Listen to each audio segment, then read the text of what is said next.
Bakit ba mas magandang kumuha ng sidecar kay ERC Sidecars compared to other sidecar providers?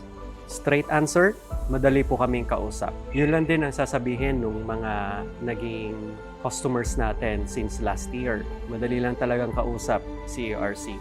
Yun lang yun. Kasi ano bang pinagkaiba? Yung bakal na ginamit sa sidecar nung iba, same lang din na bakal na ginamit natin dito. So yung materials, same lang din naman. Ang advice ko po sa inyo ay kumuha po kayo ng sidecar doon sa komportable po kayo na provider. Yung okay po ang inyong communication, nakikita nyo pong masaservisyoan po kayo ng maayos, komportable po kayo, doon po kayo kumuha. Kasi aanahin po natin yung sidecar or anumang serbisyo yaan, anumang produkto yaan, hindi naman maayos kausap yung may-ari ng shop or kung sino man yung nasa shop.